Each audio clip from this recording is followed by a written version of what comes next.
Assalamualaikum warahmatullahi wabarakatuh. Wih.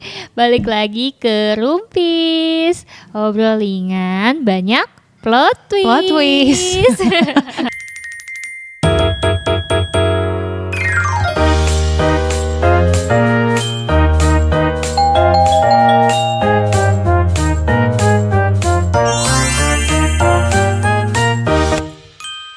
Ngobrol lagi. Iya dok, belum selesai namanya juga Banyak bener ya. ciwi. Emang susah ya kalau kita ketemu sama ciwi-ciwi haus ilmu. Haus ilmu atau banyak khawatir? Dua-duanya haus ilmu itu karena diawali dengan kekhawatiran. Baiklah. Oh iya. Apa tuh? Emang ada lagi yang bikin khawatir? Ya iya dok, banyak dok kan pernikahan itu kan panjang, luas, lebar, kali tinggi gitu-gitu kan.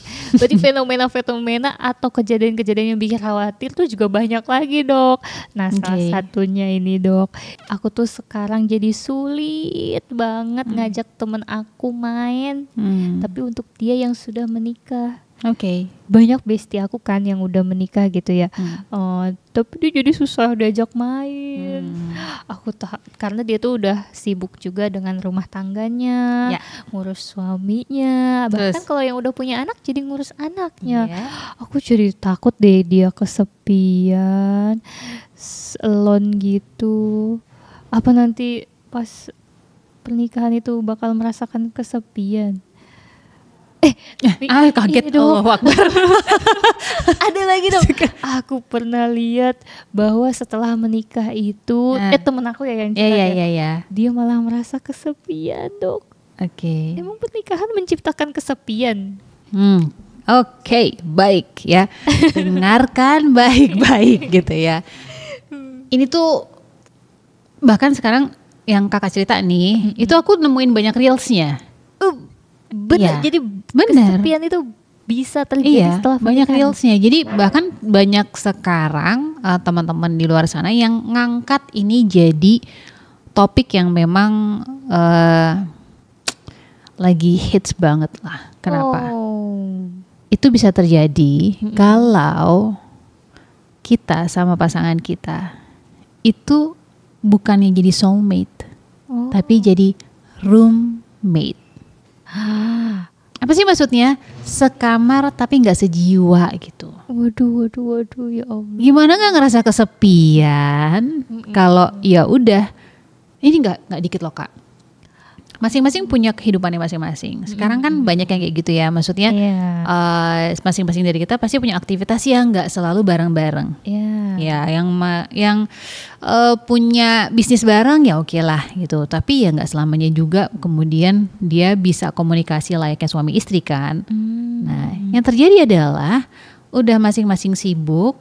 Satu dengan aktivitas penafkahan ya misalnya, satu dengan aktivitas ngurus rumah tangganya. Terus nyampe rumah ya udah aja gitu. Nggak jarang kemudian ya udah sekamar terus nanti malam makan bareng. Jadi cuma melakukan rutinitas. Jadi isinya kehidupannya cuma rutinitas aja. Nggak ada deep talk. Apalagi pillow talk. Mungkin talk to the pillow. Ya gitu ya. Ngomong sama bantal loh ya. Jadi lewat gitu aja. Sedangkan kita tuh kalau sama bestie kira-kira tidurnya cepet gak? Kalau ngobrol lama, misal seharian kita gak ketemu. Terus kayak pengen banget cerita, gue harus tahu. Dan kitanya juga sebagai bestinya kan pengen banget ketemu. Itu banyak banget tulis yang gini. Nanti ya gue ceritain kalau kita ketemu. Aduh, itu kayak rasanya pengen gue kesana sekarang ya gitu kan.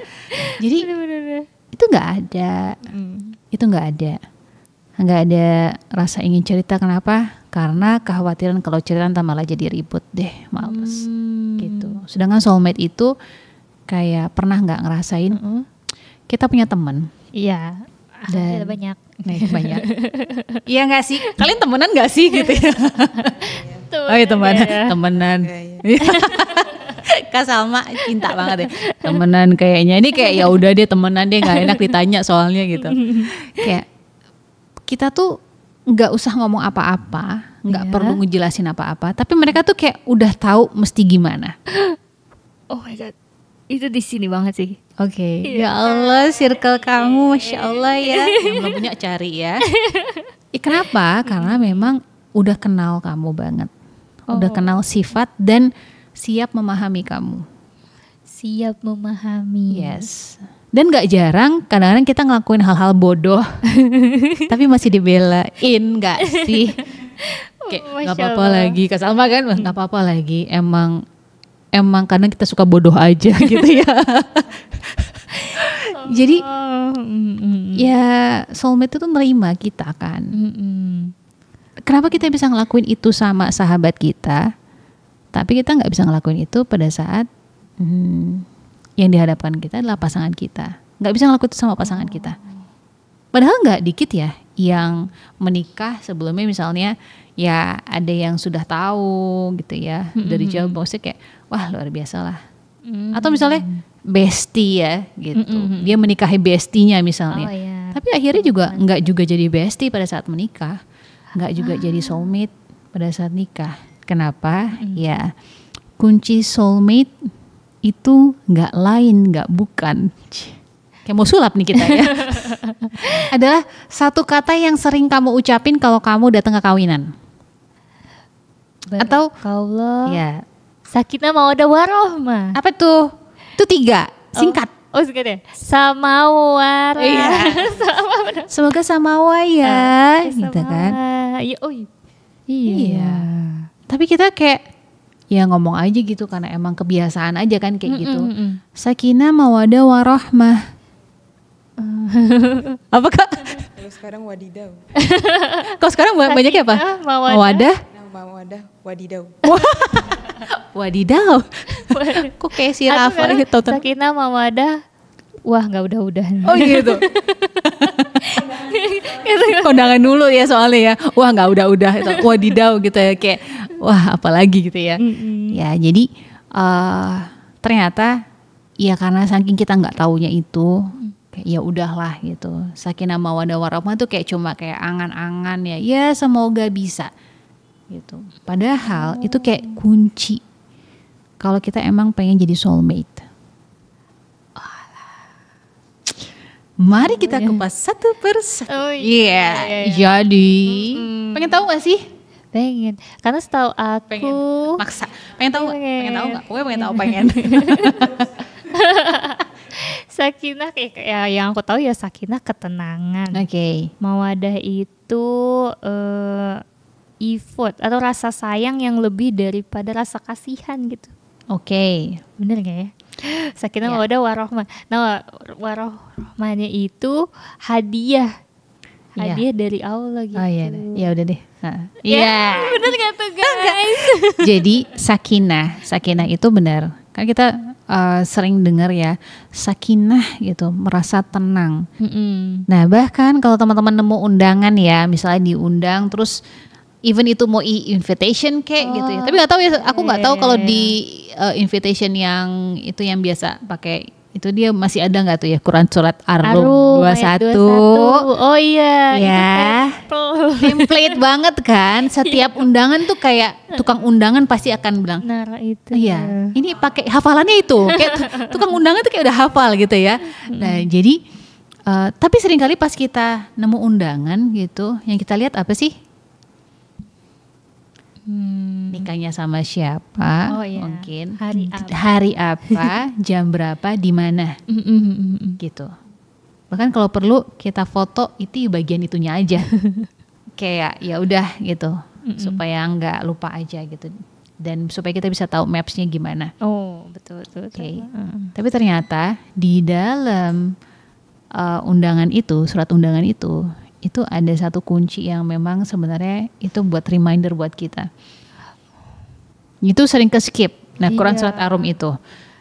Yang mana di dalamnya itu ada tulisan bahwa litaskunu ilaiha. Asal katanya dari sakinah. Gitu.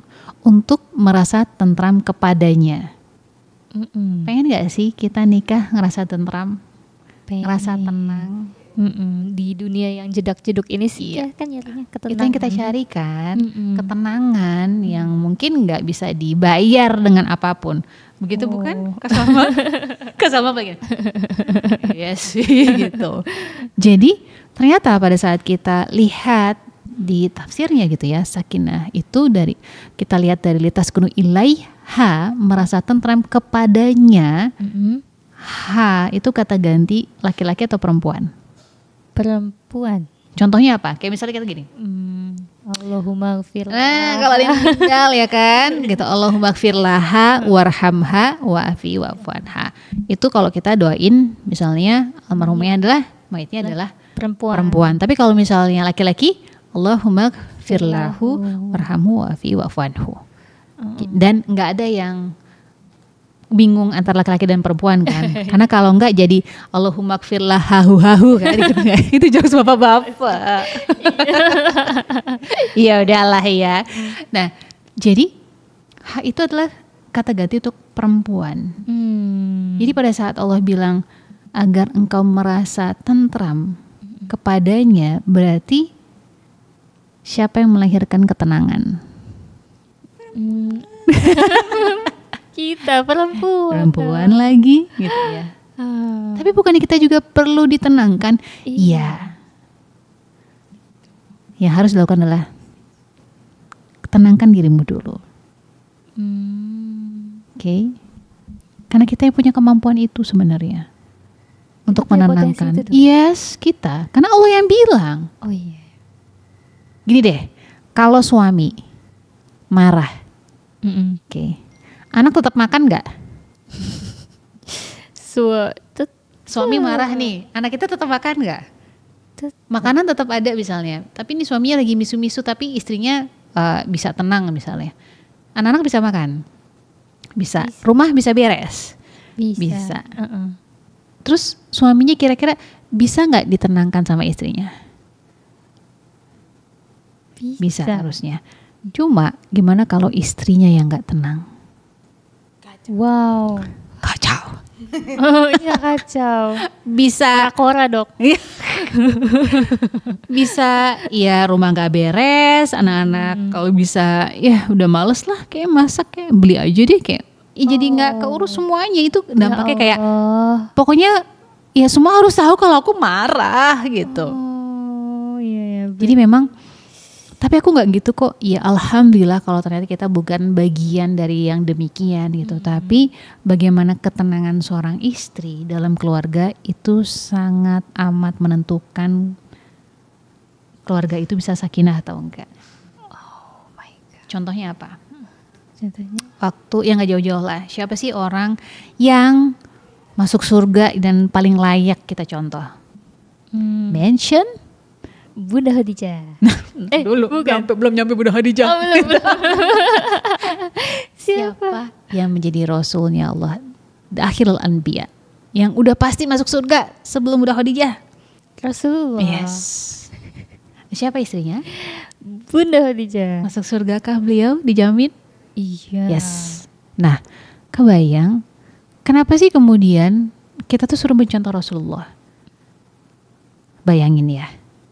Ada suami yang pergi itu bukan cuma hitungan jam tapi berhari-hari. Oke. Rasul itu kan uzlah ke Gua Hiro kan. Terus apa yang terjadi? Apakah saat itu kemudian dia hadir buat Bunda Khadijah? Kan enggak. Tapi kemudian Rasulullah pergi uzlah ke sana. Apa yang dilakukan oleh Bunda Khadijah? Nganterin makanan. Dan itu jaraknya jauh loh gitu. Bahkan terjal. Kalau teman-teman umroh tuh bisa ngelihat, kalau sekarang enak kita ada tangganya dan lain sebagainya. Kalau dulu kan Bunda Khadijah enggak. Go food it. Yes. Yang ada juga tuh maksudnya kayak apa Martin apa mana itu nggak ada gitu ya. Nah nggak ada itu.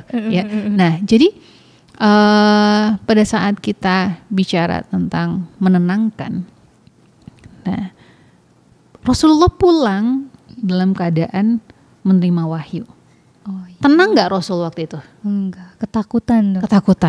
Bahkan gemeteran yang sangat. Nah, pertanyaan aku, udah lama ditinggal gitu ya. Selama ini semua di service, pokoknya act of service kita udah luar biasa, nyampe rumah nggak taunya yang terjadi dia ketakutan, dia menggigil dan lain. Kira-kira kalau aku mungkin kayak kan aku bilang juga apa kan kemana aja gitu. Ini kan enggak. Apa yang terjadi? Tiba-tiba datang suami kita terus bilang selimuti aku. Kalau bukan Bunda Khadijah yang tenang setenang itu, mungkin kayak ya boleh sih ini selimutnya, tapi kenapa dulu? Tapi kan enggak juga ya. Kayak Bunda Khadijah tuh kayak menenangkan dengan langsung diselimutin. Bahkan beliau bilang bahwa dengan kalimatnya gitu ya, bahwa nggak mungkin gitu, Allah itu nggak mungkin menghinakan kamu. Kamu itu orang yang baik, kamu itu orang yang selalu menolong orang lain. Itu kalimat-kalimat yang dikeluarkan sama Bunda Khadijah untuk menenangkan Rasulullah SAW. Wow. Ya kalau kita udah apa kabarnya kan? Iya. Itu kayak pengen kan gitu ya. Lain kali gitu lagi ya gitu. Tapi ini enggak. Tapi sekalian pulang. Nggak usah. Gitu. Nggak usah pulang sekalian. Nah, cuma tidak dengan Bunda Khadijah. Gitu. Jadi yang namanya menenangkan ya kayak gitu. Terus ya jangan lupa Bunda Khadijah karena itu kan dapat kunci surga ya. Bahkan dapat salam dari Allah. Gitu. Jadi kenapa? Karena ternyata menenangkan itu nggak mudah. Yang harusnya kita berasa harusnya kan aku yang ditenangin gitu kan. Gitu. Berarti kalau di pernikahan itu give and give. No. Itu masuk lagi ke pembahasan selanjutnya. Tapi kan Bunda Khadijah kan memberikan. Iya betul. Memberikan. Nah, tapi ada nggak waktunya kemudian Bunda Khadijah nggak ada? Ada. Iya.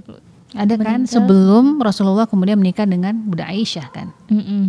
Terus gimana tuh? Tenang nggak gitu? Terus tadi. Jadi bagaimana? Ada yang tahu siapa yang menenangkan?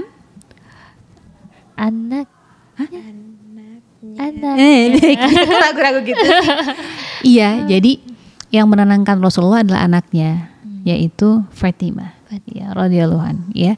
Jadi apa yang dilakukan oleh Fatimah adalah pada saat Rasulullah SAW itu dihinakan, gitu.